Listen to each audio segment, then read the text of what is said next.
Hey YouTube, Joeboy here. So, man, I never thought that this day would come. Today we want to talk about bounties.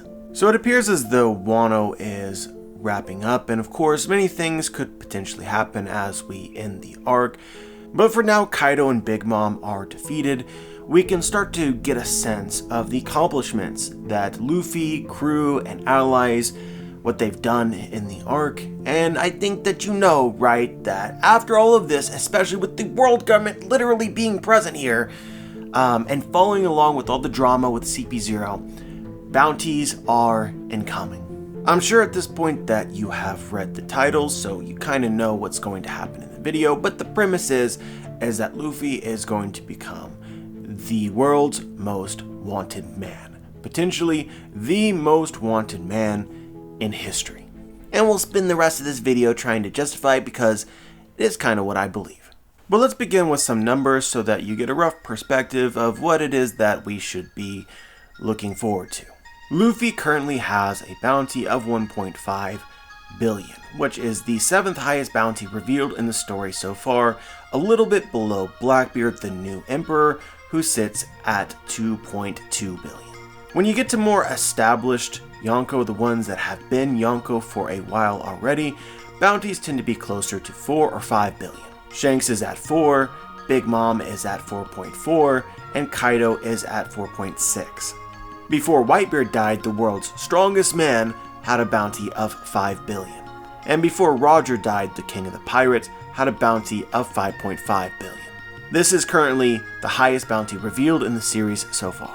So how I want to begin this is sort of go down the list, compare Luffy's feats, circumstances with these other people with higher bounties than him, and kind of determine if he's going to pass them. So to start off with is Blackbeard. Blackbeard has a bounty of 2.2 billion, and what is this bounty based off of? What has Blackbeard actually done? I think that Blackbeard has really not done all that much. Blackbeard is hype encapsulated, like potential encapsulated. He has more than one fruit, 2 very strong fruits, but his only noteworthy victory that we know of against somebody who was not already dying is Marco and the remnants of the Whitebeard pirates. Marco is very strong, but he's treated as a Yonko commander, and you can kind of see this with his bounty as well. Blackbeard defeating Marco is like Luffy defeating Katakuri. Now, after Luffy defeated Katakuri, he didn't have as high of a bounty as Blackbeard because Blackbeard had already sort of established some territory that he could defend. He also has this massive potential factor as well. So I think that's pretty much the difference between Blackbeard at 2.2 billion and Luffy at 1.5 billion. Defeated the same level of foe, but Blackbeard was just a little bit further along. Now that Luffy has defeated an actual Yonko, right? Blackbeard is going to be left in the dust. But you know, this part of the video was kind of irrelevant because there's a fact about bounties that we know, and it would be surprising if this formula changed now. Every single bounty upgrade that Luffy has ever received has been higher than whoever he defeated. Kaido had a bounty of 4.6 billion. Therefore, it is a safe assumption that the minimum bounty that Luffy is going to have at the conclusion of this arc is probably 5 billion, which, as of right now, for characters currently alive, excluding Dragon, whose bounty is not revealed, would make Luffy the most wanted man in the world. Like, that makes sense, right, guys? This is like my baseline. As far as I know, I mean, obviously Oda can do anything, but I feel like this should be the expectation. The expectation is that Luffy, after this arc, will either be the world's most wanted man or be just behind his father, Dragon. But what's really crazy about this is with 5 billion being, in my mind, the minimum, we're already talking about Luffy having the same bounty or a higher bounty than Whitebeard. And he's 500 million, just 500 million away from the Pirate King, Goldie Roger. Although it may seem crazy, I don't think that it is as crazy as you think. Let's talk about Big Mom and Kaido. How many Yonkos have Big Mom and Kaido defeated? Did they ever defeat Shanks that we're aware of in the story? Did they ever defeat Roger? Did they ever defeat Whitebeard? Did they ever defeat each other? And although it isn't like explicitly commented on, I think that we can presume that they never actually achieved this feat. And here's another thing. It is never revealed that either Big Mom or Kaido were themselves defeated while they were Yonko.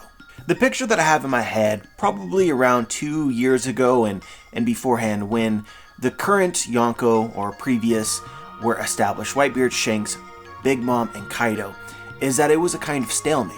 Nobody was really that much stronger than the other. Whitebeard was considered the strongest man, potentially had the strongest crew, but they never actually duked it out. Or if they did, there was no conclusive victor. So it creates a sense of equality. The way that I understand it is that bounties can slowly grow over time as you defeat more and more opponents, and this is most likely what happened with all of the Yonko. While they may not have necessarily defeated another Yonko level opponent, you eventually survive for long enough and you defeat enough people that your bounty slowly rises. And in fact, to be even more specific, I think that pretty much the greatest feat that a lot of them could have is simply fighting on par with another Yonko level opponent. Not being defeated is worth a lot of points. So it could be kind of ridiculous to say, well, Luffy is already, on this level or should have a bounty as high as someone like Whitebeard. I think so. I think so because he's done something that they've never done.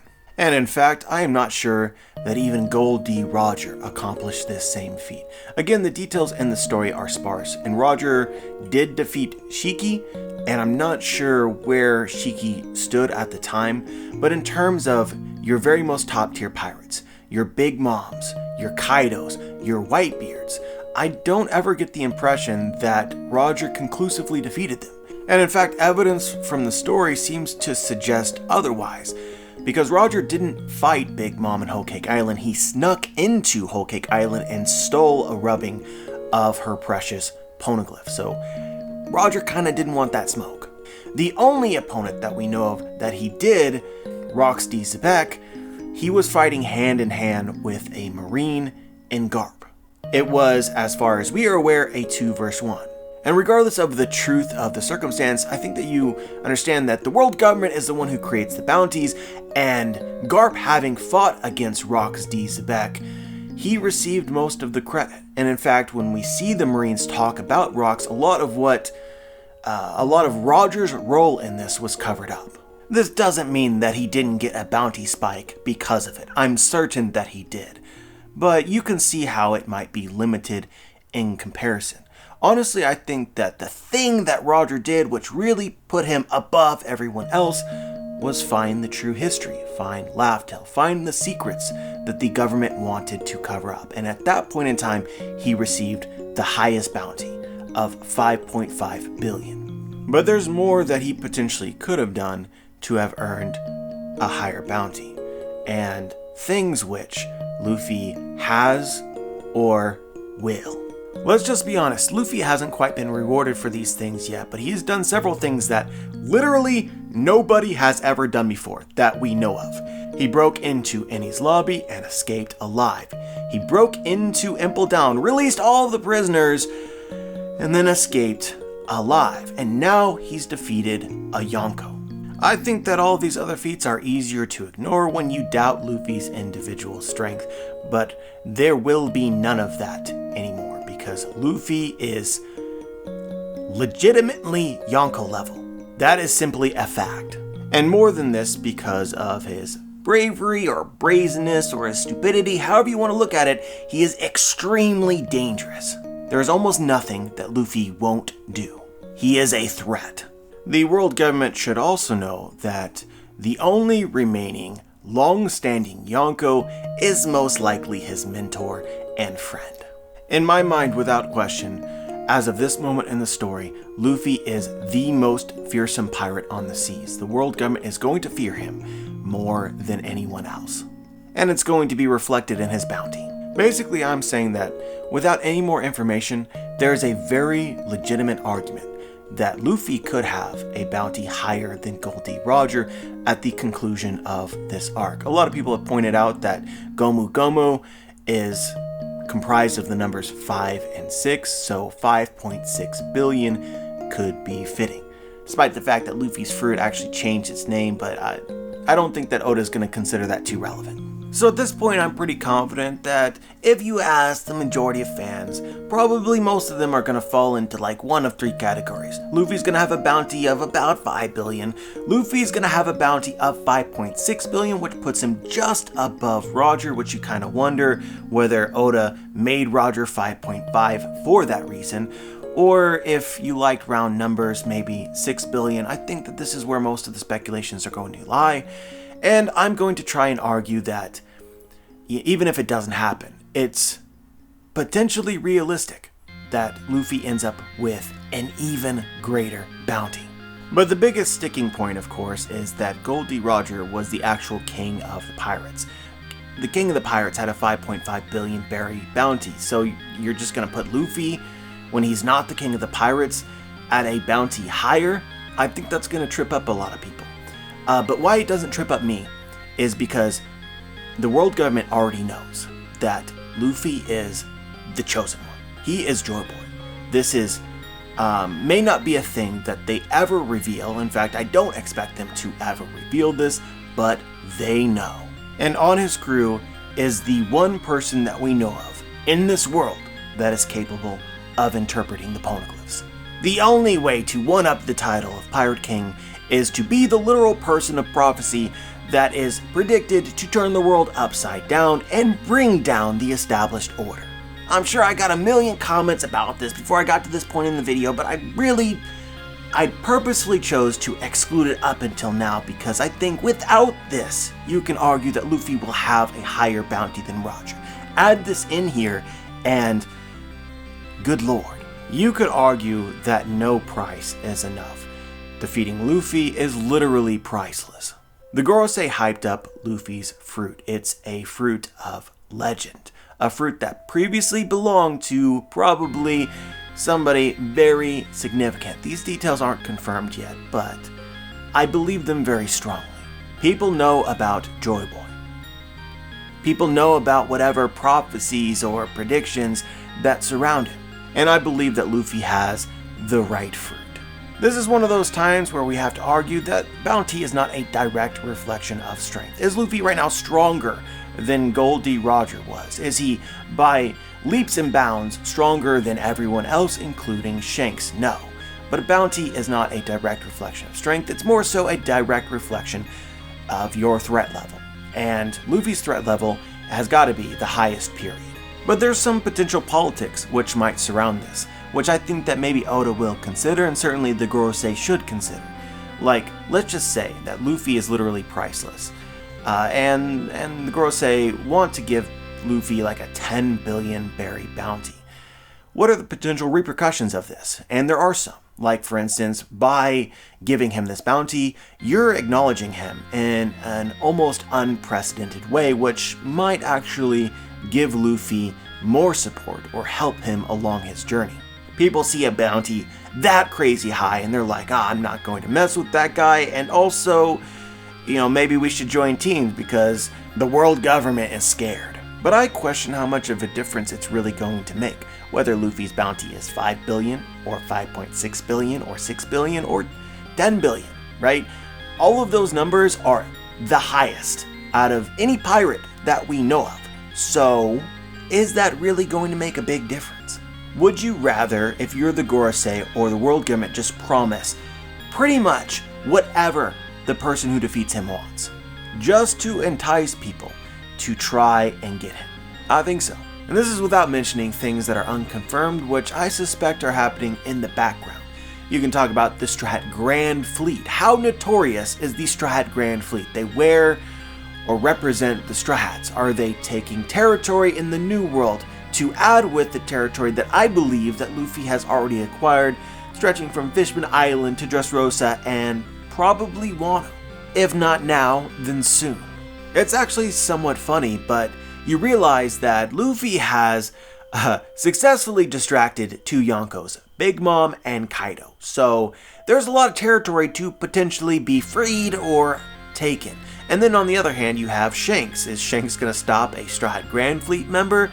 Oda's been kind of coy about this subplot with Bartolomeo attacking Shanks' territory, but we don't know what actually came from that. But did Shanks just kill Bartolomeo? Strong doubt. And there's some other things that I'm curious about as well. I think that a lot of people expect Kid and Law to get hype. Maybe not equal to Luffy, but close. But you see in most of the recent chapters, Kid and Law, mainly Kid, is just really annoyed that it seems like everything that they do fall under Luffy's blanket, as if Luffy is the leader, and they're part of what Luffy was trying to do. If Big News Morgans or the world government want to hype up Luffy even more or justify a very large bounty, they could. And in doing so, and I'm kind of expecting this anyway, they might consider Law and Kid to be or have joined the Straw Hat Grand Fleet. Allied captains. Kind of like when you see Whitebeard in Marineford, he had a bunch of allied captains. But we all know who the top dog was. Which is obviously not true, but also hilarious, so well within the scope of what One Piece might do. Fake news at its best. But yeah, consider that for just a moment. They know that Big Mom was defeated by a combination of Kid and Law, and then place Kid and Law under Luffy's wing as though somewhat a part of his crew. That, I think, increases Luffy's reputation more than their own. It's kind of what I like to call the Zoro effect. Okay, Zoro has been very strong throughout the story, and it's debatable who's stronger between him and Luffy. Pretty much. I don't think that they're worlds apart or have been worlds apart for the whole story. But Luffy kind of dwarfs Zoro's bounty constantly because he's the captain and Zoro works for him. Allegedly. But yeah, I think that we're kind of sitting at a crux point here in terms of what the world government is going to do. I mean, I think that there's really only two plans. Either you suppress Luffy's bounty and you try to remove feet from him if that's even possible, so that you don't give him, essentially, the highest bounty of any current pirate. Or you just go all the way in and you say, hey, we're going to put such a large target on your back to make anything that you do from here on very difficult. As I believe in the pattern that whoever Luffy defeats, he then gets a higher bounty then I think that there's only one way that the world government can go. And I think that the world government can absolutely justify an insane bounty that dwarfs anything that we have ever seen. It really just depends on if Oda intends to give Luffy another bounty after this. Say, he fights Blackbeard before a confrontation with the world government or something like that. Is there another bounty after that? At this point, I don't think that we can be certain. So Oda may go with, the pretty 5.6 billion, and I don't think that I would have any problem with that. Or we could see something crazy, an even higher number, or some stipulation that nobody has ever seen ever. Whoever kills Straw Hat Luffy becomes a celestial dragon, for instance. Or instead of dead or alive, only dead. But anyway, guys, I just want to talk about this because this was a fun discussion that is likely to be relevant sometime soon. As always, I'm curious as to what you guys think. Leave your thoughts in the comments section below. Like the video if you liked the video, dislike the video if you disliked the video, subscribe if you want to be notified for my future content. And as always, guys, have a wonderful day.